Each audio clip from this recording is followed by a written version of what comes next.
With that, please join me in welcoming Dr. David Howell.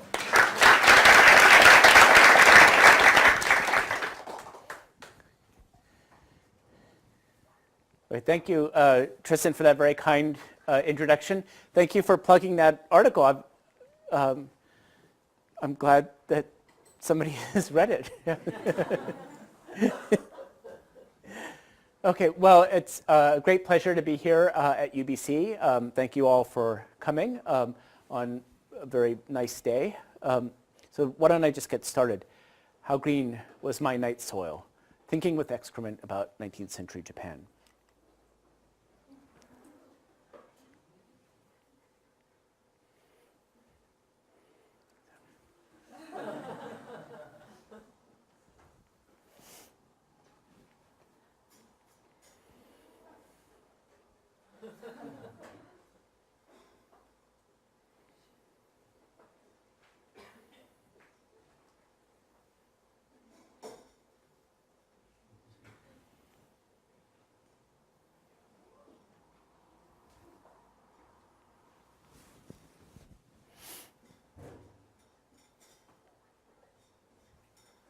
So is excrement the answer?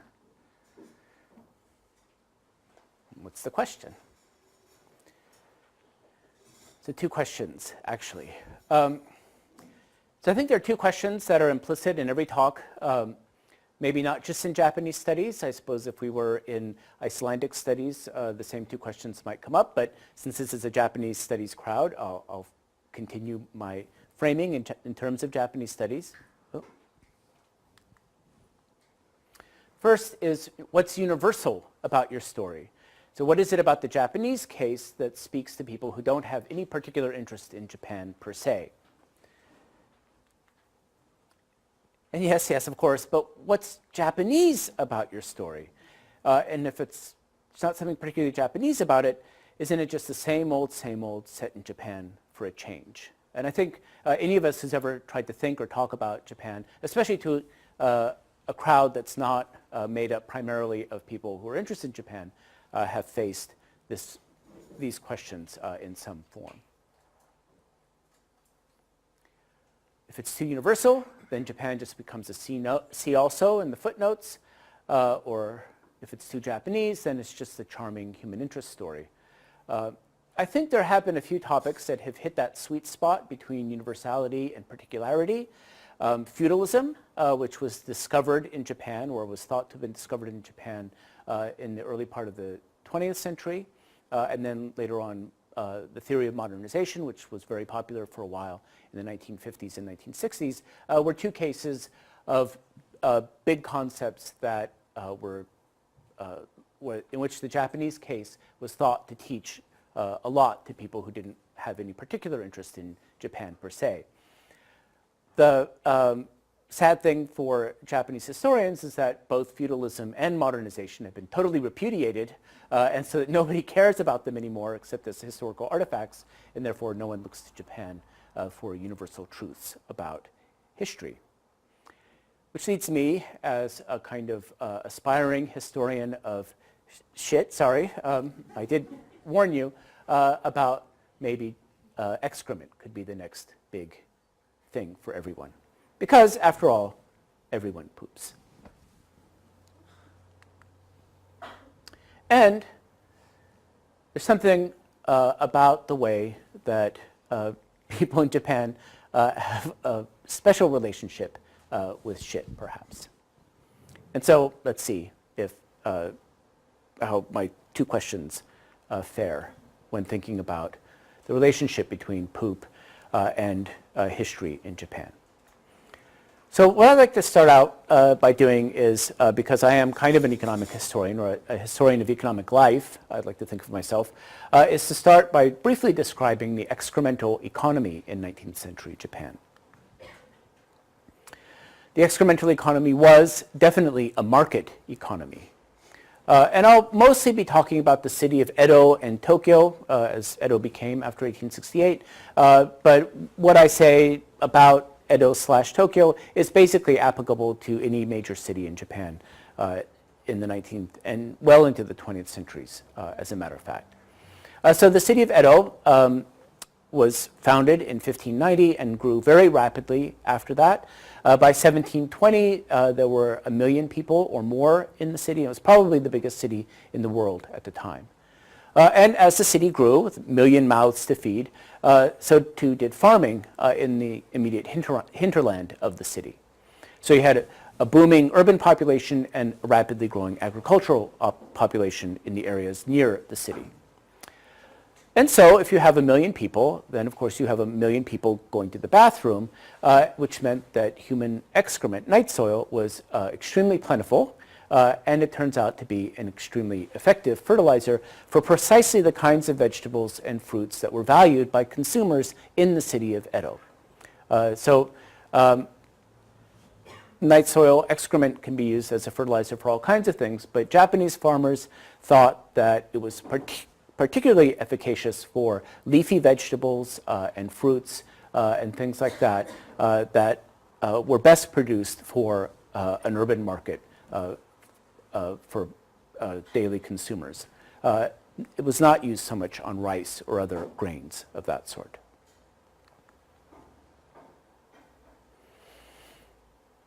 So from probably in the 17th century, but we have documentary sources that show that from the 18th century until well into the 20th century, night soil was a valuable commodity.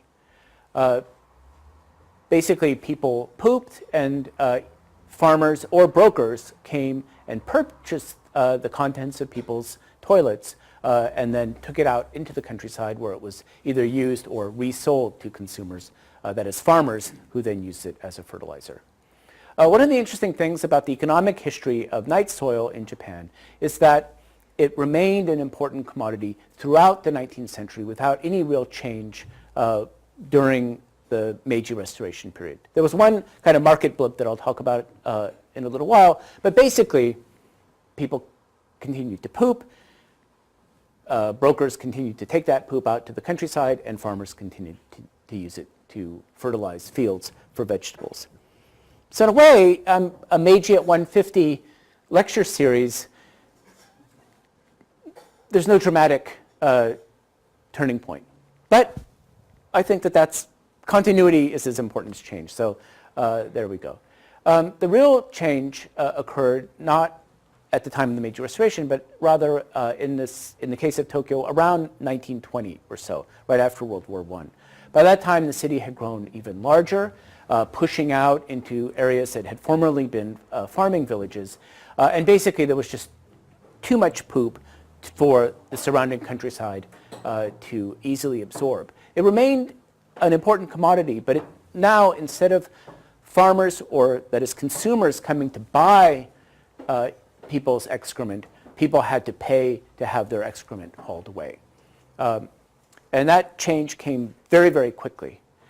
And people were shocked. You know, they'd been used to getting paid for this for all their lives, and then suddenly they were being pressed for payment. Otherwise, the people would not empty their toilets. But given the nature of the commodity, people accommodated themselves to that change very quickly because you don't want it piling up.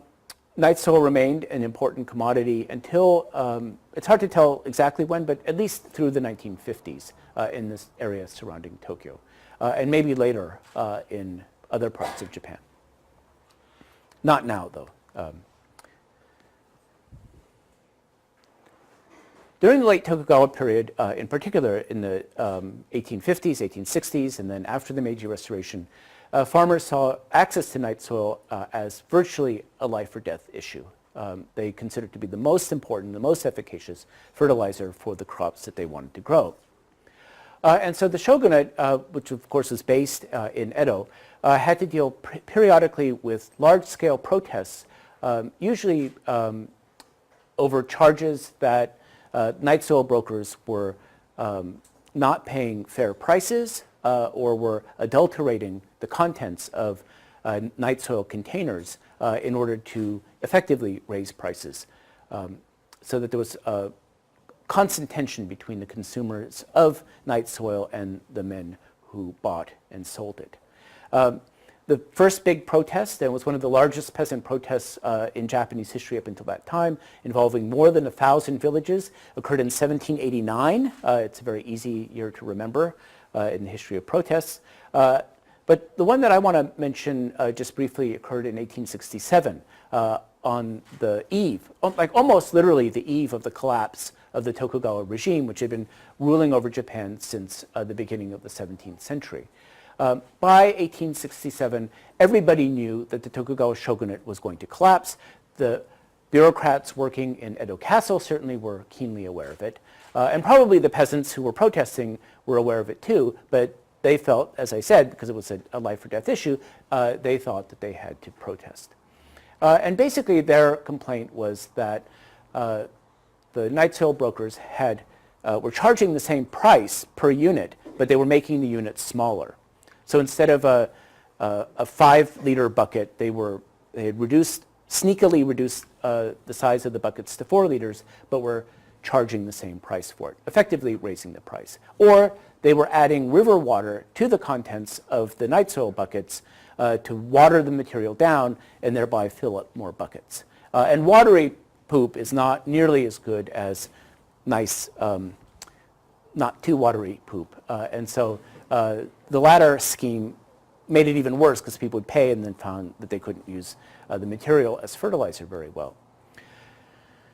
And so, just imagine, Edo Castle is not literally on fire, but it might as well be on fire. The guys know that they're going to lose their jobs. But still, they intervene and tell the night sale brokers, okay, you guys, knock it off.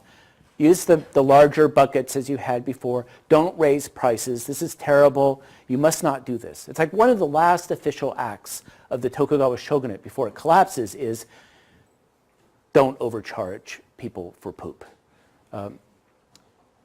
Though actually, the economist, I'm not really an economist, but the economic historian in me thinks that it was all quite logical because the population of Edo, which had been over 1 million, dropped by almost half in the early and mid-1860s because people knew that the regime was going to fail. And so by the time the protests occurred in 1867, there were actually maybe only 500,000 people living in Edo. So, the rule of supply and demand would dictate that actually the price should go up. And probably the brokers were doing the best to keep the price rise to a minimum. But people didn't think in such terms. They thought, I need my poop and I need it cheap and I need it now.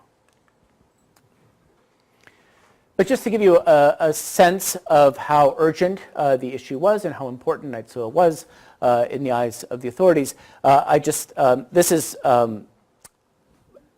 basically a couple of random pages from a book that was published by the Setagaya Ward Historical Museum. Setagaya is one of the wards, 23 wards of Tokyo, and it's about a 400-page book that is nothing but reprinted, transcribed, and reprinted contracts for the sale. Oops, sorry. I accidentally hit this. Sorry. Anyway, the book is transcribed contracts for the sale of night soil. 400 pages of them that the archivists at the museum happened to find just within Setagaya Ward.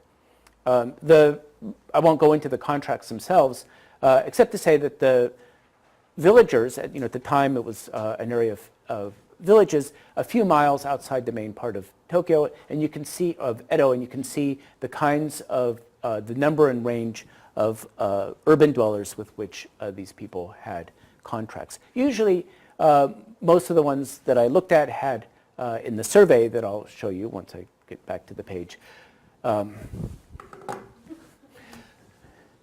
had anywhere from 1 to 9 households that they had contracts with. The people that they were collecting poop from lived in some of the most expensive residential and commercial areas of Tokyo now, Aoyama, Azabu, and Akasaka, about 4 to 6 miles from the village of Taishido. But the reason that we know this is that the shogunate, again, the collapsing shogunate, sent men out to do surveys of villages throughout the hinterland of Edo to try to figure out what the market looked like as they were preparing to intervene in the price dispute. So this was collected in the 9th month of 1867. Again, just a few weeks before the collapse of the regime. So, thanks to the workings of this excremental economy in late Tokugawa Japan, major Japanese cities were blessed with what environmental historians like to call a perfect resource cycle. Waste not, want not. Poop goes into the earth, daikon come out, and I'll let you imagine the processes that are at work. These are nerima daikon, which is a variety of daikon radish that was developed. Nerima is also part of Tokyo. Basically, the market for nerima daikon was created by the development of the excremental economy.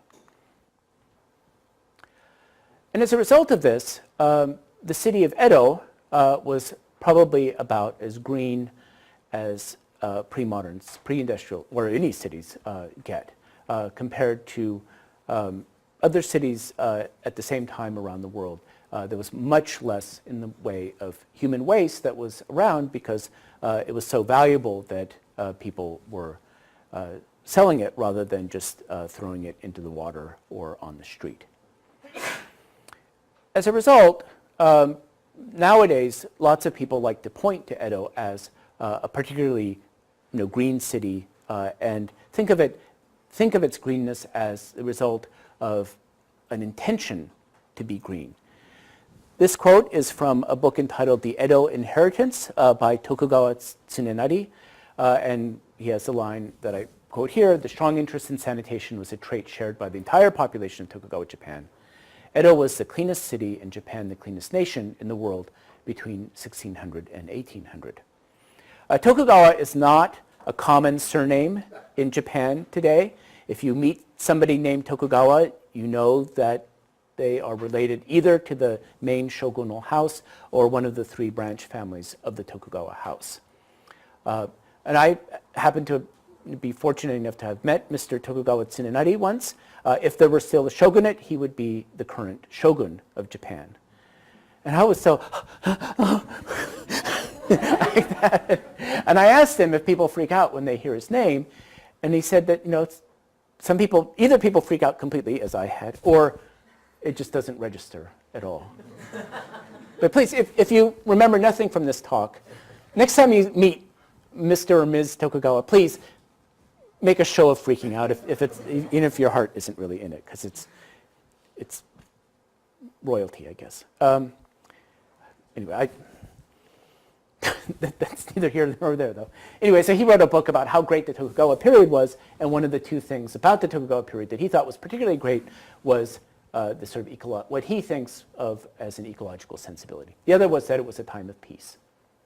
And he's certainly right about the time of peace in general, and probably he's right that Edo was the cleanest city and Japan the cleanest nation in the world, at least of comparable, well, okay, I'll just give that to him, in the world between 1600 and 1800. Whether that was intentional or not, we'll have to think about. But anyway, it's not just Mr. Tokugawa.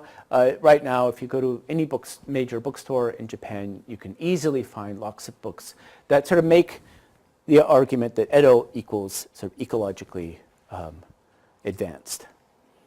So all of these books. Because there wasn't a lot of poop underfoot, basically. And sure enough, if you had to choose between going back in time, would you rather go here to Edo or here to New York around 1870? This is probably a bit of an exaggeration, but even in 1825, when the city of New York was tiny compared to what it was in 1870, the horses of Manhattan produced more than 10,000 pounds of manure every single day. And not all of it was cleaned up. So even before you get to the people, just imagine what someplace like New York was like. So Edo was pretty good. So, okay, Edo green, other places brown. How Japanese is our story so far? So one question is, was the excremental economy just a product of happy happenstance? Edo was surrounded by lots of rivers and good water, so there were lots of supplies of fresh water, and it was very easy to get the poop from the city into the hinterland through rivers and canals and things of that sort. And then people were, in the villages, were eager to use night soil as a fertilizer. So maybe it was just coincidental, or maybe there was something deeper in the culture that supported the Japanese people's apparently special relationship with excrement. And so let's consider that possibility. In English, we have lots of words for poop. I'm sure you know many of them. I've listed a few here: excrement, feces, ordure, crap, poop. Number 2, shit, stool, manure, guano, scat, droppings, dung. And in fact, the Oxford English Dictionary, as you can see, lists 50 different terms for feces, including thyme, hinder droppings, fex, siege, and pilgrim salve. I don't know, there's probably an interesting story behind that one. And in Japanese, too, there are various words for poop. Shinyo, funyo, haisetsubutsu, kuso, which is the closest to the English word shit, I think. Unchi, which is more of a poopy word. Unko, kind of poop with an edge. Ben, more clinical. Fun, animal poop, and so on. But for our purposes, the two key words are night soil and waste. Night soil is a term I've been using a lot.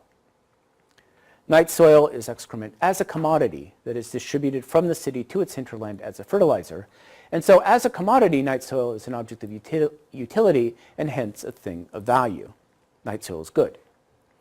Waste is the opposite of night soil. It's excrement as a public nuisance or a health hazard, unwanted and valueless sewage in urgent need of disposal. So in Japanese, night soil, there are various ways to refer to night soil, but the most common word is shimogoe. Shimo is the lower reaches, goe or koe is fertilizer. So it's a word that clearly connotes the fertilizing powers of human excrement. But there's nothing quite like waste.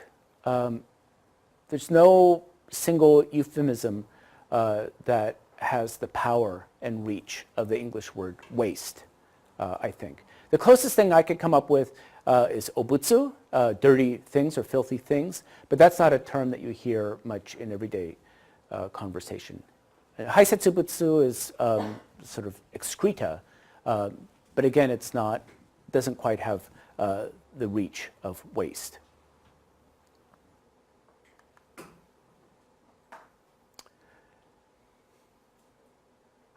In the linguistic part of the story, I've written about this before. This is, I think, the one part I'm filching from a published article, is about the use of language. So looking at this quotation, just reading it, it looks like it says, "Jo no fu wa kuso o shimu koto, kogane o shimu ga gatoshi." And this is a quotation from Miyazaki Yasusada's The Agricultural Compendium, one of the earliest agricultural manuals published in Japan, dating from 1697. And so if you just see the characters and you translate it straight up, it comes out to something like, "The superior farmer values shit as he values gold." And here's the character for shit. So. And so anyone who sees this character reading Japanese now will unproblematically read it kuso or fun, which is the onyomi of the same character. But actually, Miyazaki glosses the character not as kuso, but rather as koe, or fertilizer. And he does this throughout the whole text. And the character comes up quite a lot in the text. So instead of "the superior farmer values shit as he values gold," it's "the superior farmer values fertilizer, koe, as he values gold." In other words, in Miyazaki's writing, and writings and in the writings of other people who produced agricultural manuals during the Tokugawa period, the idea of shit, this sort of kuso or koe, is actually a very capacious category. It's not just excrement, but really anything that fattens the land, that makes it richer, koe, is shit. And therefore, all shit is useful and good. And so when I wrote an article about the history of shit, mostly in the Tokugawa period, I really focused on this point quite a lot. I felt very proud of myself for identifying the key thing about Japanese poop that made it different from all other poop, and that is it's not waste, it's a thing of utility. Shit is good because it's a thing of utility. And so a few years ago, I would have thanked you for your attention, walked out of the room in triumph, or taken questions, and then walked out of the room in triumph, having made my point about the uniqueness and the unique value of thinking about poop in Japanese history. But alas, the problem about not just stopping and declaring victory, but continuing to do more study, is that I've realized that the idea that the Japanese had a unique view of human excrement as a thing of value and utility is insupportable. Farmers in early modern China also were told to treasure night soil as if it were gold. I don't think that, I haven't been able to find that Miyazaki Yasuda actually took that line from a Ming period agricultural manual, but there were people writing before him in China who had exactly the same sentiment. And then the more I've looked into this topic, I've realized that lots of people value night soil well away from China and Japan and throughout or East Asia. The term night soil, of course, is in English, and it's been around since at least 1725. That's the oldest attestation in the Oxford English Dictionary. And then also the use of waste as a euphemism for excrement is also first attested only in 1836 in the OED. So that's still 200 years ago, but waste as a euphemism for poop is a relatively recent idea, and night soil as a concept has been around for at least 300 years in English. So, oh crap. Excrement isn't the answer after all. But I won't quite say that. Let me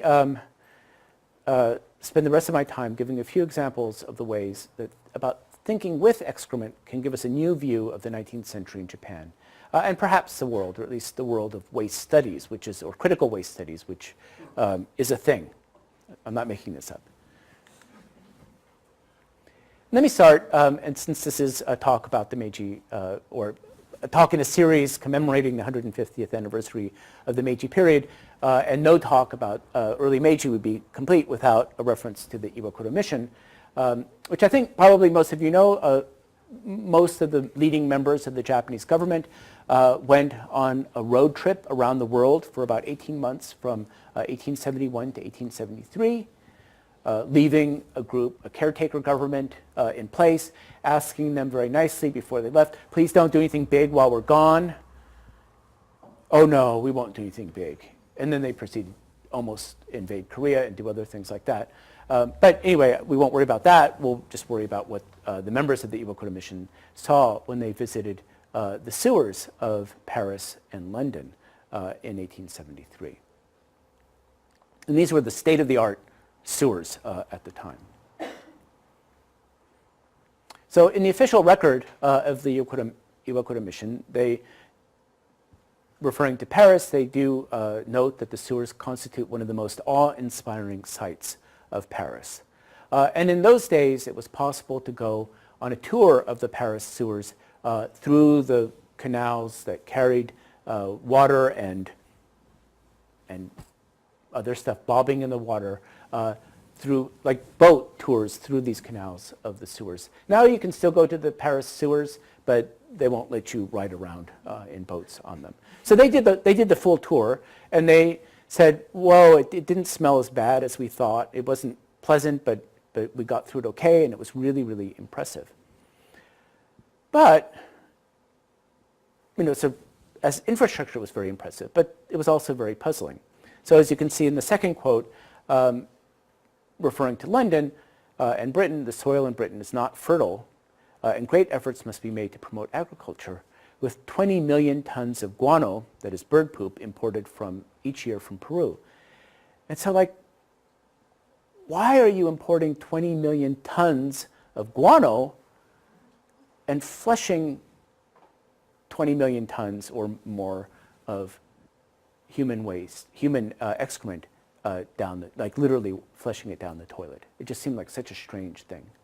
And then the other thing that they noted was that people in Western Europe and in Britain knew that night soil was a valuable fertilizer, and they knew that people in East Asia and China and Japan made good use of night soil. So it wasn't as if they were ignorant, that they were sort of willfully getting rid of the night soil that they might have used as a fertilizer. And so they noted that, like, one of the things about Japan that European scientists knew about and admired was the effective use of night soil as a fertilizer. And this is true. Throughout the early part of the 19th century, lots of public health people and scientists, chemists, noted and promoted the idea of using night soil as a fertilizer. So, for example, the British chemist wrote that J.L.W. Thudicum wrote in 1863 that each chamber pot was a penny savings bank, and if people could only make good use of their excrement and sell it as it was sold in the cities of Japan, then not only would the poor in England be better off, but Britain as a whole would prosper.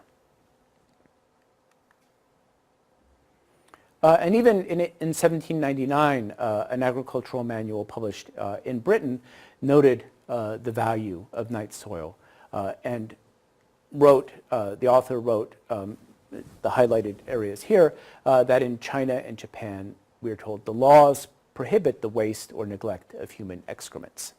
That's actually not true. I don't think, at least in Japan, there was never any law dealing with the use of human excrement, but the basic idea is very clear. And this author, as you can see also in the quote, thought it was really great because unlike horse or cattle manure, there were no seeds in human waste, and therefore using it as a fertilizer meant that you wouldn't have all kinds of weeds growing out of the poop. So why not? So as I said, lots of people in Europe were very highly consciously aware of the value of night soil as a fertilizer, and there were many, many different schemes concocted to try to make it a commercial product, or even if not a commercial product, just a viable product to be used on a large scale as fertilizer. But there were infrastructural problems in the cities of Britain and Western Europe that made it more or less impossible. So in 1858, the thing that prompted the City of London to build its state-of-the-art sewer system was an event called the Great Stink of London, in which the Thames River smelled so bad that Parliament had to close because the powerful smell was overwhelming, and people thought that they were going to die because they also were concerned that not only was poop yucky, but the smell of excrement itself, the air that bore the smell, was a kind of miasma that could cause a serious disease. And so it was a huge public health crisis. And then also there was a problem of cholera, and there were a wave of cholera epidemics that hit cities like London in the mid to latter part of the 19th century. And so there were lots of reasons why it was difficult to monetize or commercialize night soil within the cities of Western Europe. And then the discovery and exploitation of large-scale sources of cheap guano, first in Peru and other parts of South America, and then eventually into the Pacific. And after that, the invention of the flush toilet basically ended any hope of using night soil on a large scale as a fertilizer in the cities of Europe, and also in North America as well. And to answer the Iwakura mission's question, why use guano if you have people pooping, he said guano is very highly concentrated, mineralized bird excrement that just packs a much more powerful fertilizing punch than people's excrement. So, so long as it was relatively cheap, it was more effective and therefore cost effective to use guano rather than human poop. Anyway, as a result of this, though, the puzzlement faced by the Iwakura mission men and the attractions of night soil as a fertilizer meant that although when they came back in 1873, or even starting before that, although the surface of Tokyo, the infrastructure of Tokyo began, and other Japanese cities began changing quite rapidly right after the Meiji Restoration, the idea that having Western-style buildings, Western-style schools, Western-style hospitals, Western-style military installations would help Japan become modern, and a modern Japan could therefore keep itself free from the threat of Western imperialism. There was no thought of building Western-style sewer systems in Tokyo or other Japanese cities until much, much later. So here we have the so-called Ginza brick town, the first large-scale brick architecture in Tokyo, started, as I said, very soon after the Meiji Restoration, but no sewers running underneath or even planned. And it wasn't really until the early 20th century that the idea of building Western-style sewers emerged in the cities of Japan. This is the former Mikawashima pumping station, which was built in 1915 and went fully online in 1922. That was the first sanitary sewer in Japan, and it served only a very small part of the city of Tokyo. One of the interesting things that I found in my research on the history of poop in Tokyo is that although there were several pretty serious cholera epidemics in Japan, starting a little bit before the Meiji Restoration, then continuing up through the latter part of the 19th century, the cholera epidemics, which were so terrifying in London and helped to spur the development of sanitary sewers and flush toilets and things like that, never had that kind of effect in Japan. So in the Tokyo City Council in the 1880s, not too long after a major cholera epidemic, there was a debate about changing the rules under which night soil men could carry buckets of human waste through the streets of Tokyo. And when I saw that, I thought, okay, here, they're reacting to cholera. First they say, no, you cannot carry night soil through the cities during the day. It's night soil, do it at night. But then the night soil brokers protested, saying that they wouldn't be able to get it out to the countryside. It's not practical just to carry it at night. And so then the city council said, okay, fine. You can carry it during the day, but you have to cover the buckets, please. And so they eventually settled on that. But why did they cover the buckets? Because they were afraid of little critters that caused cholera to be popping out? No, because they thought that Westerners who could now live in the city of Tokyo would be grossed out by the sight of men carrying open containers of human waste through the streets of the city, which maybe is true, I don't know, but it had nothing to do with the threat of disease or public health. And in fact, they had no idea that at about the same time, Western visitors to Japan were saying, wow, the streets are so clean. They had these big receptacles where people put all kinds of waste products, including excrement, but otherwise it's really nice. It's way better than New York or London or other cities. So actually probably the city fathers were overreacting about the gross factor of night soil buckets. But anyway, the point is that they were not at all concerned about disease. And I think that this is because within Japanese understandings of disease etiology at the time, the idea that bad smells borne on, or miasmas, these sort of noxious gases as a source of disease, was just not part of the Japanese understanding of how disease was caused. So in writings about excrement during the Tokugawa period, you see, in the Meiji period, you see lots of people saying that poop is dirty, it's gross, it's disgusting, keep it away from me. But the idea that it's dangerous per se, not just gross, but actually dangerous, that it might kill you, is not something that I see in the literature at all, even in the face of cholera epidemics. And one of the symptoms of cholera is violent diarrhea. And so during cholera epidemics, night soil men would stay away from the city, but they weren't staying away because they were afraid of collecting tainted poop, but rather because they were afraid that if they went into the city that they would get the disease. And they were probably right about that. So the connection between excrement and disease was not really there.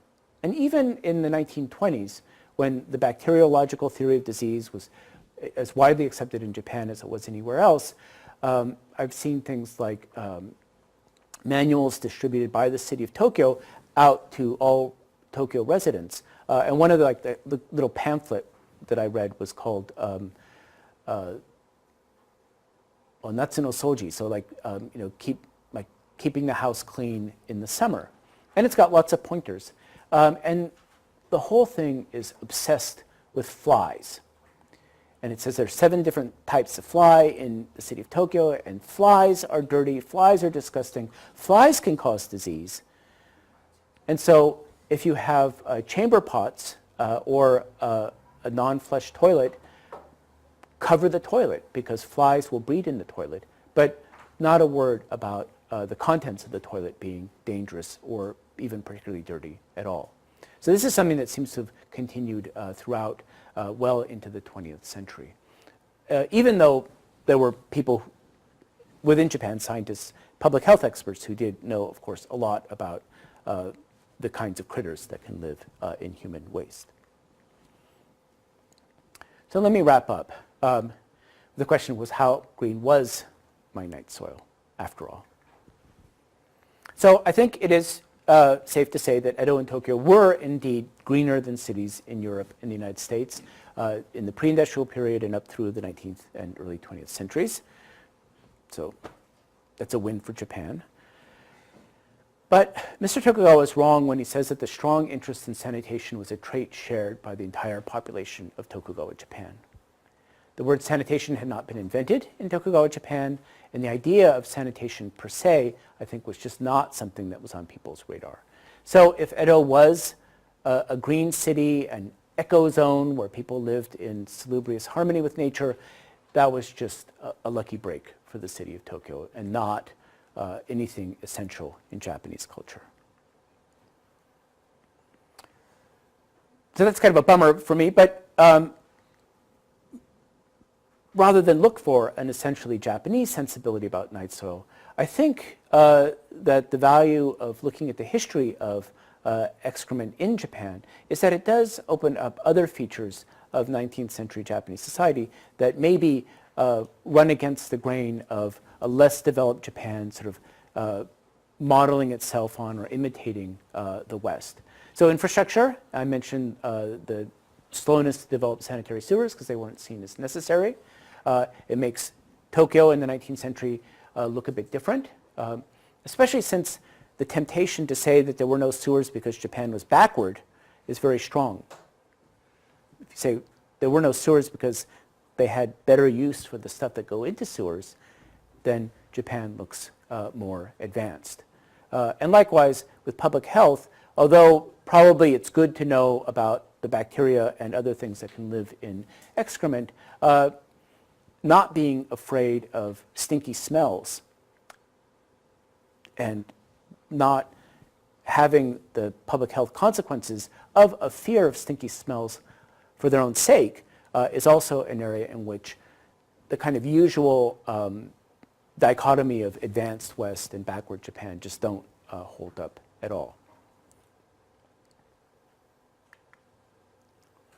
And so I think rather than focus on the uniqueness of the Japanese attitude toward poop, I think my answer to the first questions about what's Japanese and what's universal about my story would then come back to issues of it being advanced and being backward in the course of the 19th century. So with that, I will stop, and thank you for your attention.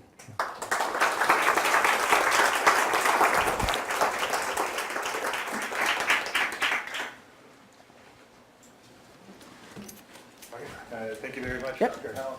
Any questions? Yes, Christina. I wanted to ask a little bit more about the processing of poop. Yes, yeah. Can I preface it with two things? Yep. I'm thrilled that you're giving this talk here in a building that has a compost. Yes, I noticed. I was trying to think of a way to work it in. Yes, but thank you. Yes. Yeah. And I come from a community where we rely on well water, and a lot of people have composting toilets. Lots of people use the human manure handbook and follow it to use poop for their garden, essentially. Yeah. But it has to go through a process before you can just cast it on your garden. Yeah. And so can you talk a bit more about what happened between the potty and the Nerima daikon in terms of moving it out to the countryside and how that was actually processed before it was made into fertilizer? Yes. So one of the interesting things about reading the agricultural manuals from the Tokugawa period is that they don't dwell too much on the curing of poop.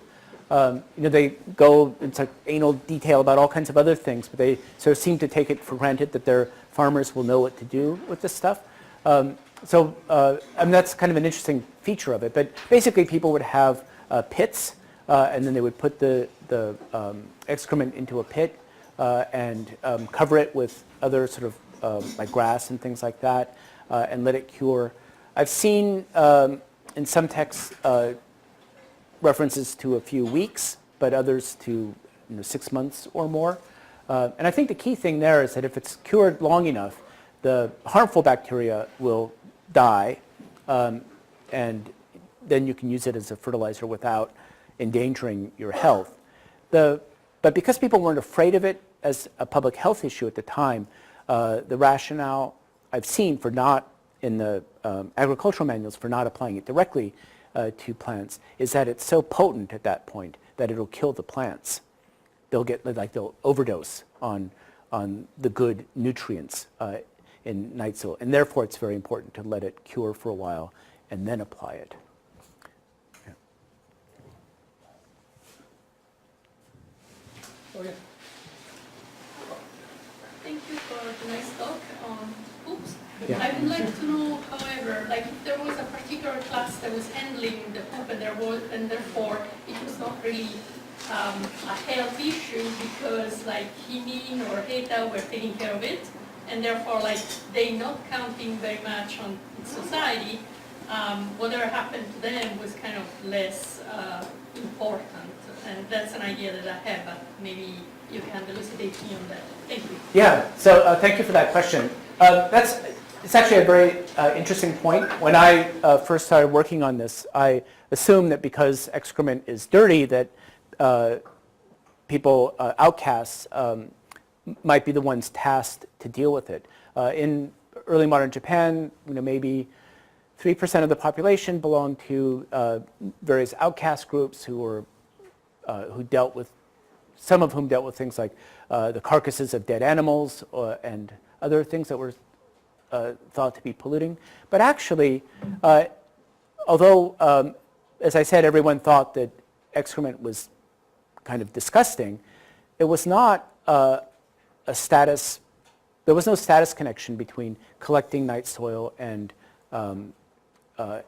outcast status. So that I've never seen any mention of outcasts being the ones tasked with dealing with excrement. The only exception is in Osaka. The main community of outcasts there was a community called Watanabe Village. And in 1776, the elders of Watanabe Village were rewarded for having helped put out a big fire in the city of Osaka by getting a monopoly on the urinals that were placed on the streets in Osaka. So it wasn't that the outcasts were being punished by having to deal with urine, but rather were rewarded by getting access to urine, which they were then able to sell as a fertilizer. I also looked at late 19th century sort of muckraking, appropriately enough, muckraking journalism accounts of the slums of Tokyo.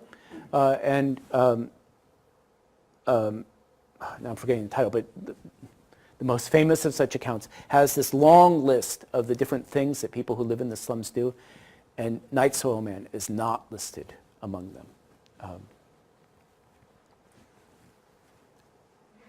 you very much. Very interesting topic. And my questions, who actually owned the hoop? Oh yes, yeah. Because when Japan made this as an industry, Yeah. but who had a right to collect and to sell, and of course a shogunate had the control. But the kind of little back the history, if you can give us some information. Yes.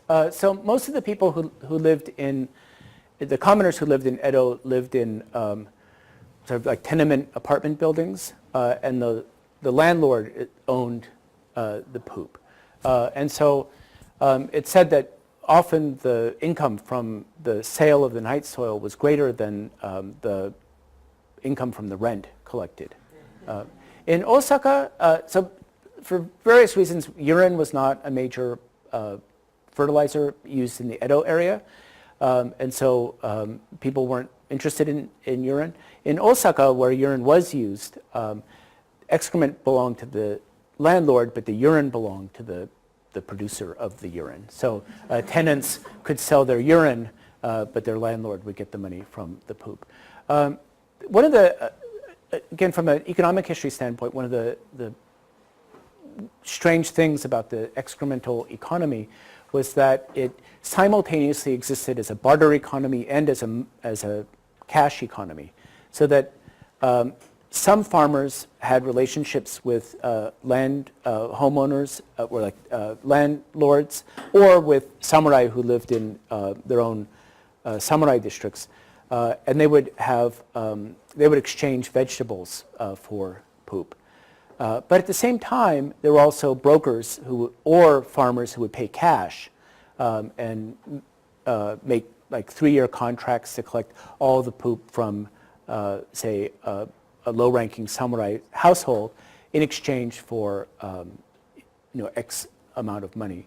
Like one contract that I've seen is with Hatamoto, so a fairly high-ranking retainer of the shogun who lived in what's now the eastern part of Tokyo, who gave a 3-year contract for 25 ryo, which is quite a bit of money, to a farmer. But because we don't know the number of people in his household, we don't know how much per capita that came out to be. But it was quite expensive.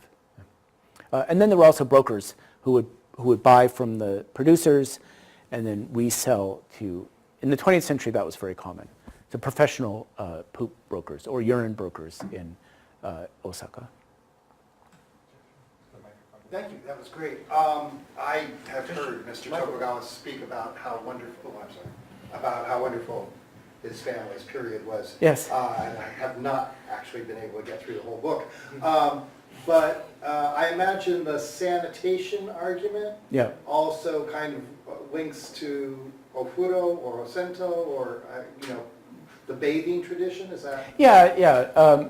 So yes, of course. So that so he connects it, and I think others who write in the sort of Eco-Edo mode also, Japanese people are very hygienic, they're very clean, they love to take baths, and they want to live in a green and beautiful city.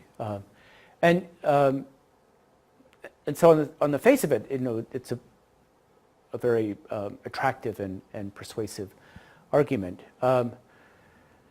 Though I think, and I haven't really looked into the bathing tradition.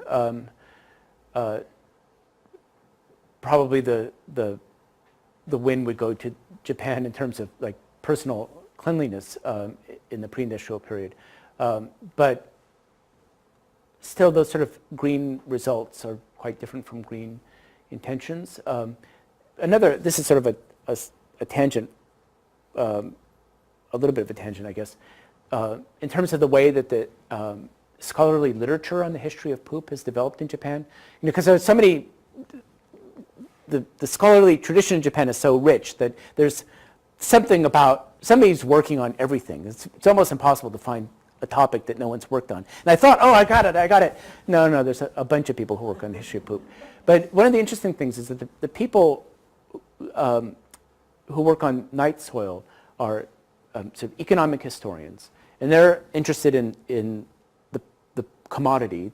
So they're interested in like the relationships between landlords and brokers, or the prices of night soil, the disputes over night soil prices, that kind of thing. But they don't think too much about how that affected the city of Edo, for example.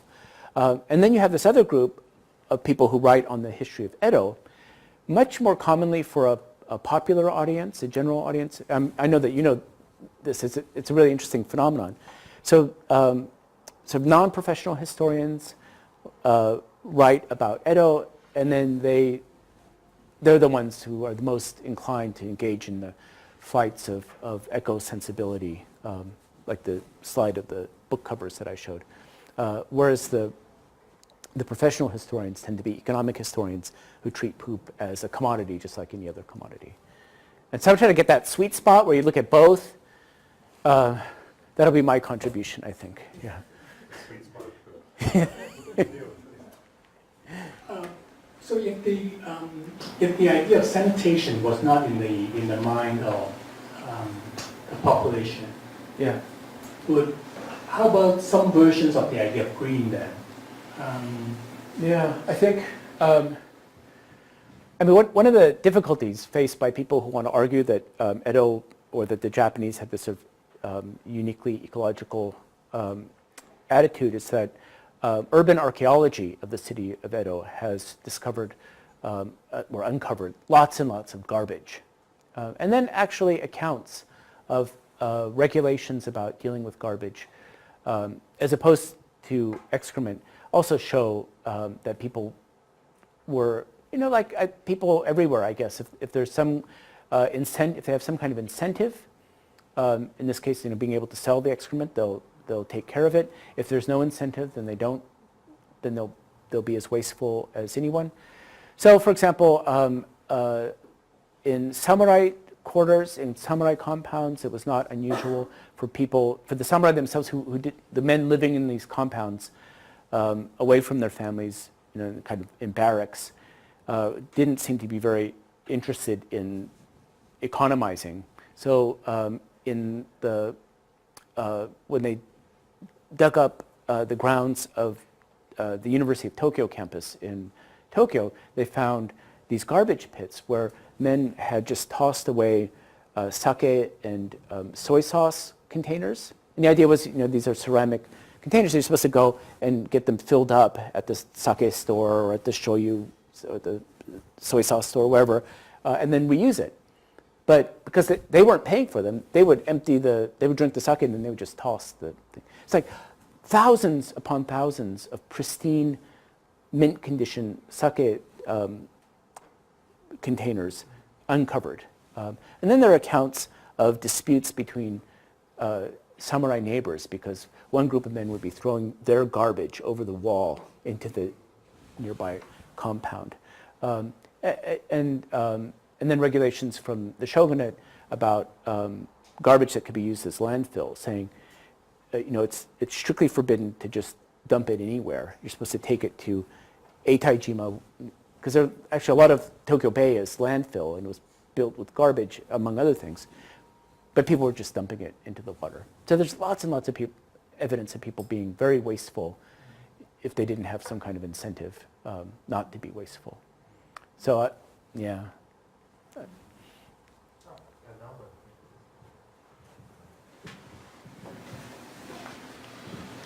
Yeah, thank you. It's a very interesting talk.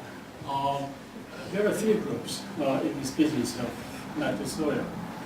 The people who produce excrement, and then farmers consuming their products, and then in between traders, the brokers. Yeah. And my question is regarding those brokers. That's a source of their income and kind of a right. So that they might have some forms of organizations called nakama, Mm-hmm. because they were under control of the Yeah. government. In the case, I'm not sure how they divided up the Edo, or city, among themselves, and then only if they had to pay some fees to the Tokugawa government, which was usually Yeah. called Unjokin, Yeah. annual donation, Yeah. and things like that. So how they run their network of trading Yeah. in the city. Yeah. So there were various mechanisms. So and there was like a guild, the Night Soil Guild in Osaka, because urine was a valuable commodity. There was a urine guild that was separate from the Night Soil Guild, and the guilds were kind of like associations of people engaged in the same trade. They kept out other traders. They sort of monopolized the trade. And so they would, I think, still have individual contracts with landlords or with samurai compounds, and that the key point for them was the river port from which they operated. So they would get rights to haul night soil to a river port and then transport it on the river. In the Meiji period, the night soil men owned, the key men were the key brokers were the men who owned the night soil boats. And there were thousands and thousands of these boats. Maybe, Tokyo was like a city of canals and rivers, the Venice of the East, it was called at one point. And a large percentage of the boats working out of Tokyo were night soil boats. And in those cases, the night soil boat owner would buy the night soil from whoever brought it to the river port and then resell it on the other end. And so night soil boatmen were considered to be the most terrible scoundrels, because they were the ones who were like watering it down and doing other things like that. And then they would bring back into the city the vegetables that were grown with the poop. So poop would go out, and then on the same boat, fresh vegetables ready for your salad for tonight would be coming back. Thank you very much. I get to wonder, thank you. Night soil was only commodity to manufacture fertilizers. At that time, I just started to wonder that the organic farming, they use a lot of the compost or the other sources. I can imagine, like, fish, the rotten fish, Yes. or the debris from squeezing out the soy sauce. Well, all that other commodities were not used for the farming. Yes. That's a very good question. Yes, there were lots and lots of different types of fertilizer that were used, both in the Tokugawa period and then in the Meiji and beyond. And in fact, my first book about fishing in Hokkaido was mostly about the fish that my fishermen in Hokkaido were catching. Herring were mostly used for fertilizer, actually. So there were many different types of fertilizer, and the agricultural manuals that I mentioned have lots of information for farmers about what kinds of commercial fertilizer is best for what kinds of crops. And so night soil was, as I mentioned, supposed to be especially good for like leafy vegetables, or for daikon, or for watermelons, or eggplants, and things like that, which tended to be produced in the largest quantities close to Edo, or close to big cities. And so night soil was relatively inexpensive and was thought to be particularly good for growing those sorts of crops. Fish meal, or like whale bones, and the lees from pressing oil. There's just many, many different types of fertilizer that were, like, some were good for rice, others were good for other types of crops. The same farmer might mix them. I found a recipe book that has different combinations. And then horse manure, cattle manure was also good. Muck from streams, green manure from mountainsides. So there are many, many different types of fertilizer. And then, of course, in the late 19th and into the 20th century, then chemical fertilizers come in. And so in the late 19th century, there were many chemists who were writing about the chemical qualities of excrement versus the chemical qualities of chemical fertilizers. And they were hoping to, that farmers would use night soil rather than chemical fertilizers because they thought of the value of the chemicals rather than paying a lot of money for good chemicals, just use the chemicals that we produce in our own bodies. But in the post-war period, then chemical fertilizers became much more popular and they're much stronger. And so now, except for a few organic farmers in Japan, no one uses night soil, but they use chemical fertilizers.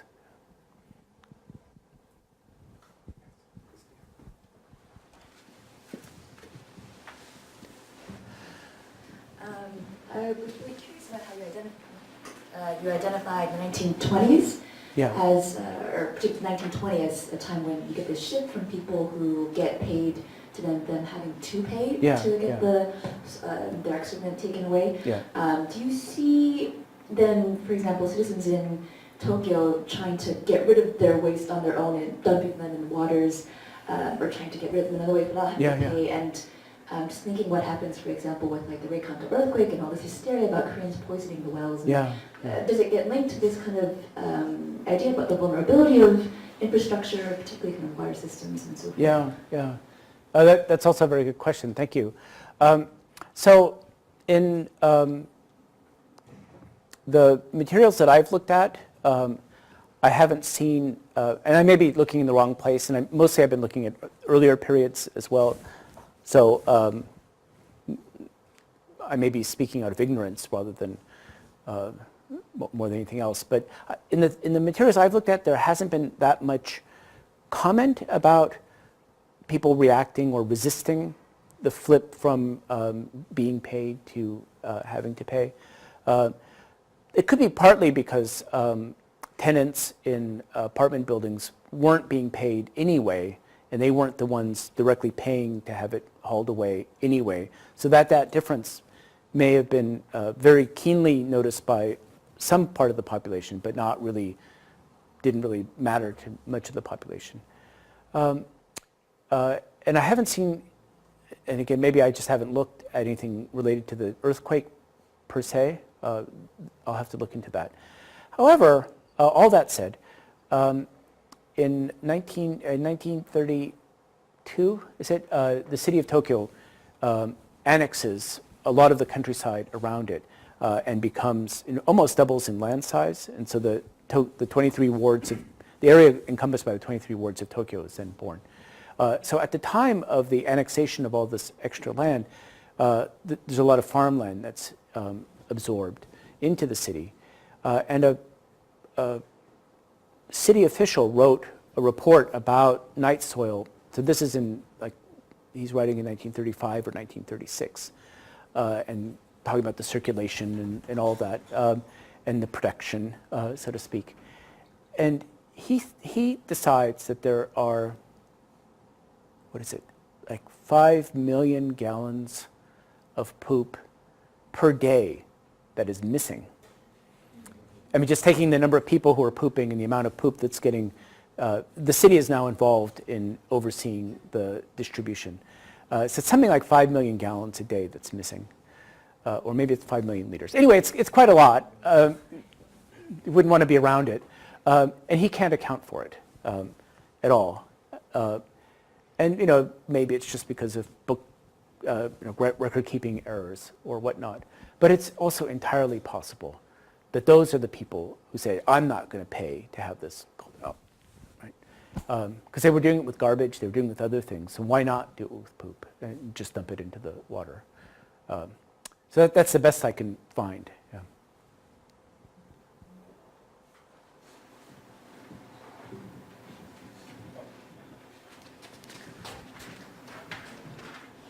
So my question is, was there discrimination based on the source, with certain sources sort of demanding higher prices based on the perceived quality?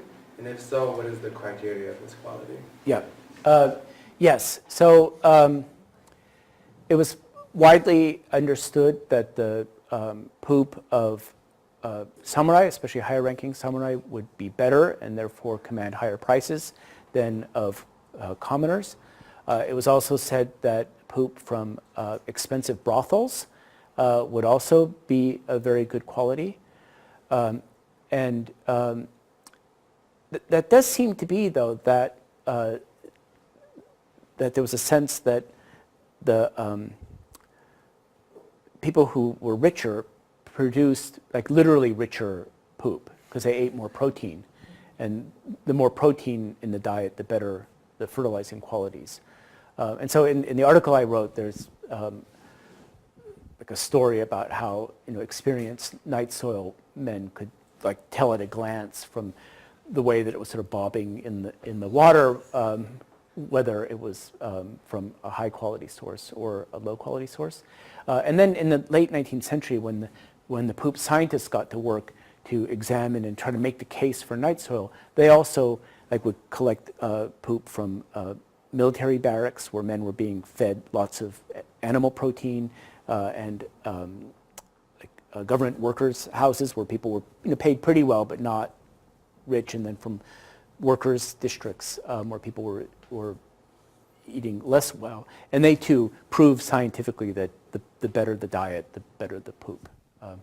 But I have, again, if there's time for one, like, weird anecdote that I don't have a definitive answer to.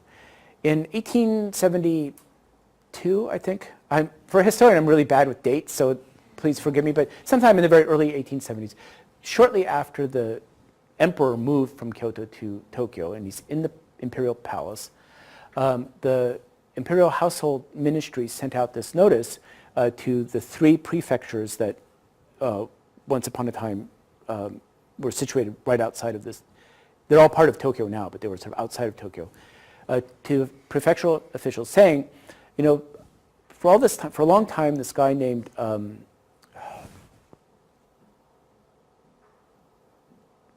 I forgot his name. Anyway, this guy had a contract to empty the privies at the palace, the shogunal castle and the palace.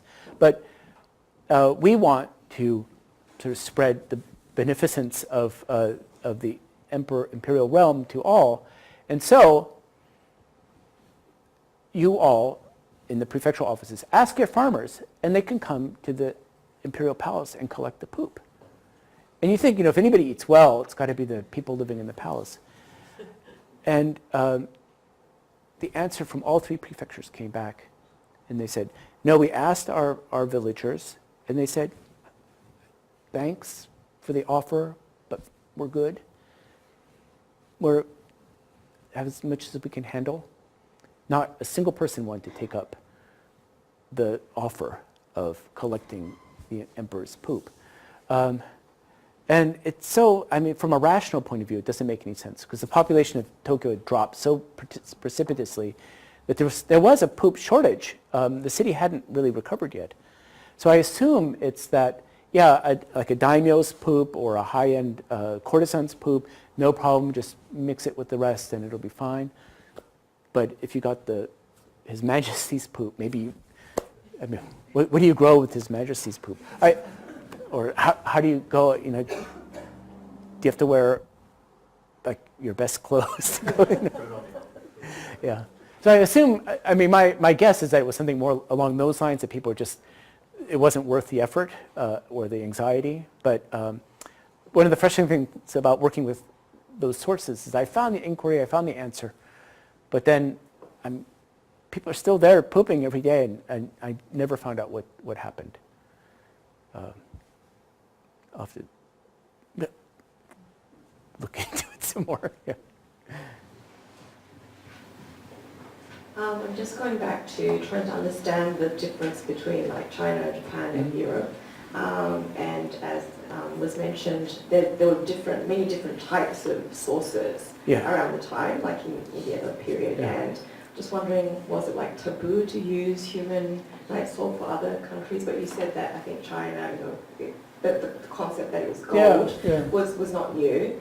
So I'm just, I was wondering if you could tell me a little bit more about, why there was such, it seems like, you have, well, the quality of the food, it's very, so. Yeah, I think one issue in the West was, aside from just the way that toilets were built and the way that cities were built, part of the problem is the nature of agriculture in the areas close enough to the city to make it worthwhile, because hauling poop a long distance can be expensive. And so if you're going, so it may not have been worth it. That's one issue. And then people were afraid of it in its sort of raw form, and so that was another issue.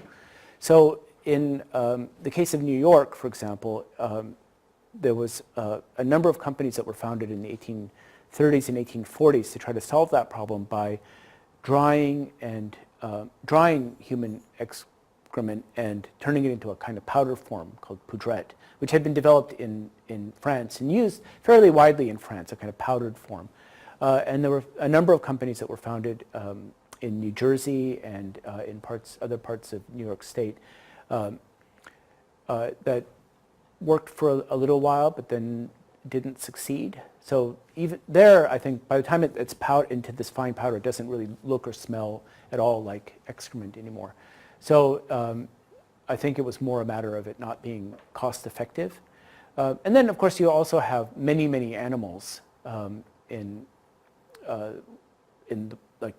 cattle and horses that poop a lot more than people do, and will poop on site on the farm. And of course, so people knew about the fertilizing properties that they had. In the United States, there wasn't much interest until much later, in the later part of the 19th century. Toward the end of the 19th century, beginning of the 20th century, there was a movement within the United States near cities like Boston and in the Midwest to develop night soil, even though there was flush toilets and things like that in many areas by that time. And I think in the United States it was, and probably, I don't know about Canada, but it probably would have been similar, that the population was, the population density wasn't high enough to make it worthwhile. Cities were smaller, and then the countryside was just not populated heavily enough to make good use of it.